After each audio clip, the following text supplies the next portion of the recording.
Welcome to Aradhya ಲೋಕಸ್ channel. ಒಂದು beautiful ಆಗಿರೋ ಸ್ಯಾಂಡ್ವಿಚ್ನ ರೆಡಿ ಮಾಡೋಣ ಇವತ್ತು ಈವ್ನಿಂಗ್ ಸ್ನ್ಯಾಕಾಗಿ. ಅಂದರೆ ಸಿಂಪಲ್ ಸ್ಯಾಂಡ್ವಿಚ್, ಓಕೆನಾ? ಯಮ್ಮಿಯಾಗಿರುತ್ತೆ.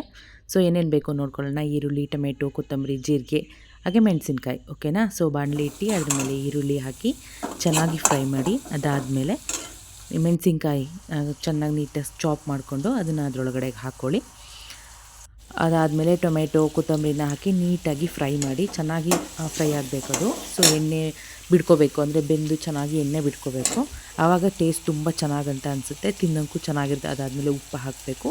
ನಿಮ್ಗೆ ಎಷ್ಟು ಬೇಕೋ ಅಷ್ಟು ಉಪ್ಪನ್ನ ಹಾಕೋಬೋದು ನೀವು. ಅಂದರೆ ಒಬ್ಬೊಬ್ಬರು ಒಂದೊಂದು ಉಪ್ಪನ್ನ ಸ್ವಲ್ಪ ಜಾಸ್ತಿ ತಿಂತಾರೆ, ಒಬ್ಬೊಬ್ಬರು ತುಂಬ ಕಮ್ಮಿ ತಿಂತಾರೆ. ಸೊ ಈ ಸ್ನ್ಯಾಕ್ ತುಂಬ ಈಸಿಯಾಗಿದೆ. ಯಾರು ಬ್ಯಾಚುಲರ್ಸ್ ಇರ್ತಾರೆ ಅಥವಾ ಯಾರಿಗೆ ಮಾಡ್ಕೊಳ್ಳೋಕೆ ಬೇಜಾರು ಅನಿಸ್ತಿರುತ್ತೆ ಅಡುಗೆನ ಇದನ್ನು ಮಾಡ್ಕೊಬೋದು ತುಂಬ ಈಸಿಯಾಗಿ. ಇದು ಒಂದು ಕಡೆ ಬೇಯ್ತಾ ಇರಲಿ. ಅದಾದಮೇಲೆ ಅರಿಶಿನದ ಪುಡಿ ಹಾಕ್ಕೊಳ್ಳೋಣ ಸ್ವಲ್ಪ. ಸೊ ಅದಾದಮೇಲೆ ನೆಕ್ಸ್ಟು ನಾವು ಇಲ್ಲಿ ಬ್ರೆಡ್ನ ಬಿಸಿ ಮಾಡ್ಕೊಳ್ಳೋಣ.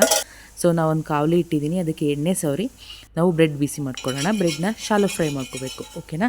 ಸೊ ಶಾಲೋ ಫ್ರೈ ಮಾಡಿಕೊಂಡ್ರೆ ಚೆನ್ನಾಗಂತ ಅನಿಸುತ್ತೆ, ಕ್ರಿಸ್ಪಿಯಾಗಿ. ಸೊ ಬ್ರೆಡ್ ಸ್ಲೈಸಸ್ಗಳನ್ನ ಇಡೋಣ ನೀಟಾಗಿ, ಎರಡೂ ಕಡೆ ನೀಟಾಗಿ ನಾವು ಶಾಲೋ ಫ್ರೈ ಮಾಡ್ಕೊಳ್ಳೋಣ. ಅಂದರೆ ಲೈಟಾಗಿ ಒಂಥರ, ಅಂದರೆ ಬಣ್ಣ ಗೋಲ್ಡನ್ ಬ್ರೌನ್ ಬರುತ್ತಲ್ಲ ಆ ಥರ, ಓಕೆನಾ? ಸೊ ಫ್ರೈ ಆಗಬೇಕಾದ್ರೆ ನೆಕ್ಸ್ಟು ಇಲ್ಲಿ ಏನು ಮಸಾಲ ನಾವು ಹಾಕಿರ್ತೀವಿ, ಅಂದರೆ ಫ್ರೈ ಮಾಡ್ತಿರ್ತೀವಿ, ಅದು ಚೆನ್ನಾಗಿ ಬೆಂದಿದೆಯಾ ನೋಡ್ಕೊಳ್ಳೋಣ. ಸೊ ಬೇಯ್ತಾ ಇದ್ದರೆ ಆದಷ್ಟು ಸ್ವಲ್ಪ ತಿರುವಾಕಿ, ಏನಕ್ಕೆ ಅಂದರೆ ಕೆಳಗಡೆ ಒತ್ತು ಬಿಡೋ ಚಾನ್ಸಸ್ಸು ಇರುತ್ತೆ. ಸೊ ನೀವು ತುಂಬ ಈಸಿಯಾಗಿ ಮಾಡ್ಕೊಬೋದು ಇದನ್ನು. ಇನ್ನೊಂದು ಕಡೆ ಫ್ರೈ ಆಗಿದೆಯಾ ಇಲ್ವೋ ನೋಡ್ಕೊಳ್ಳೋಣ. ಸೊ ಫ್ರೈ ಆಗ್ತಾಯಿದೆ. ನೀವು ವೆಜ್ ವರ್ಷನೂ ಮಾಡ್ಕೋಬೋದು ಮತ್ತು ಎಗ್ ವರ್ಷನೂ ಮಾಡ್ಕೋಬೋದು. ಅಂದರೆ ವೆಜ್ ಅಂದರೆ ಈ ಮಸಾಲೆ ಏನು ನಾವು ಫ್ರೈ ಮಾಡ್ತಿದ್ದೀವಿ ಅದು ಮಾತ್ರ ನೀವು ಬ್ರೆಡ್ ಮೇಲೆ ಹಾಕ್ಕೊಂಡು ತಿನ್ಬೋದು, ಚೆನ್ನಾಗಿ ಅನಿಸುತ್ತೆ. ಇಲ್ಲ ಎಗ್ ವರ್ಷ ನಿಮಗೆ ಬೇಕಂತ ಅಂದರೆ ನೀವು ಅದ್ರ ಮೇಲೆ ಆ ಮಸಾಲೆ ಏನಿದೆ ಅದ್ರ ಮೇಲೆ ಎಗ್ನ ಪ್ಲೇಸ್ ಮಾಡ್ಕೋಬೋದು. ಯಾವ ಥರ ಅಂತ ಹೇಳ್ಕೊಡ್ತೀನಿ. ಸೊ ಅದೇ ಕಾವಲಿ ಮೇಲೆ ನೀವು ಏನು ಮಾಡಿ, ಒಂದು ಎಗ್ನ ಒಡೆದು ಹಾಕಿ ಅದ್ರ ಮೇಲೆ ಸ್ವಲ್ಪ ಪೆಪ್ಪರು ಮತ್ತು ಉಪ್ಪನ್ನು ಹಾಕಿ ಎರಡೂ ಕಡೆ ನೀವು ಏನು ಮಾಡ್ಕೋಬೋದು, ನೀವು ಬೇಯಿಸ್ಕೊಂಡು ಅದನ್ನು ಎತ್ತಿಟ್ಕೋಬೋದು. ನೀವು ನೋಡ್ತಾ ಇದ್ದೀರಾ ಇಲ್ಲಿ ಎಗ್ ಬಂದುಬಿಟ್ಟು ಎರಡೆರಡು ಇದೆ. ಸೊ ಒಂದೇ ಸಿಂಗಲ್ ಎರಡು ಭಂಡಾರ ಇದೆ. ತುಂಬ ಚೆನ್ನಾಗಂತ ಅನಿಸುತ್ತಲ್ವ ನೋಡೋಕ್ಕೆ. ನನಗೂ ತುಂಬ ಇಷ್ಟ.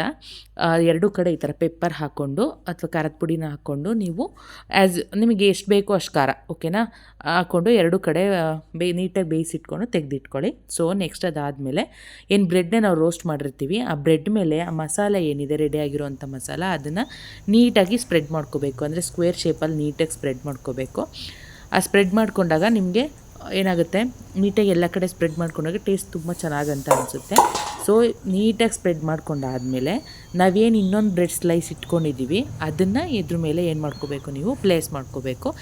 ಅದ್ರ ಮೇಲೇ ನಿಮಗೆ ಎಗ್ ಬೇಕಂದರೆ ಎಗ್ ಪ್ಲೇಸ್ ಮಾಡ್ಕೋಬೋದು. ತೋರಿಸ್ತೀನಿ ನಾನು ನಿಮಗೆ ಈ ಥರ. ಸೊ ಮಸಾಲ ಅದ್ರ ಮೇಲೆ ಎಗ್ಗಿದೆ, ಅದ್ರ ಮೇಲೆ ಎಗ್ ಹಾಕ್ಕೊಂಡು ನೀವು ಅದ್ರ ಮೇಲೆ ಒಂದು ಬ್ರೆಡ್ ಸ್ಲೈಸ್ನ ಇದು ಮಾಡ್ಕೋಬೋದು. ವೆಜ್ ವರ್ಷನ್ ಯಾವ ಥರ ಅಂದರೆ ಅದ್ರ ಮೇಲೆ ಸ್ಲೈಸ್ ಮೇಲೆ ಮಸಾಲೆ ಹಾಕಿರೋದ ಮೇಲೆ ಇನ್ನೊಂದು ಸ್ಲೈಸ್ ಬ್ರೆಡ್ ಇಟ್ಟು ಕಟ್ ಮಾಡಿಕೊಂಡ್ರೆ ಈ ಥರ ಕಾಣಿಸುತ್ತೆ ನಿಮಗೆ. ಸೊ ಎಗ್ ವರ್ಷನ್ ಏನಂದರೆ ನೋಡಿ, ಕಟ್ ಮಾಡಿದ ತಕ್ಷಣ ನಿಮಗೆ ಕಾಣಿಸ್ತಾ ಇದೆ ಇಲ್ಲಿ ಎಗ್ ಇದೆ ಮಧ್ಯದಲ್ಲಿ. ಸೊ ಅವಾಗ ಏನಾಗುತ್ತೆ, ಟೇಸ್ಟ್ ಎನ್ಹಾನ್ಸ್ ಆಗುತ್ತೆ ಆ ಮಸಾಲ ಜೊತೆ ಸೇರಿಕೊಂಡ್ರೆ. ಸೊ ಎಲ್ಲರಿಗೂ ಇಷ್ಟ ಆಯಿತು ಅಂದರೆ ಲೈಕ್ ಮಾಡಿ, ಕಮೆಂಟ್ ಮಾಡಿ, ಹಾಗೆ ಶೇರ್ ಮಾಡಿ. Thank you.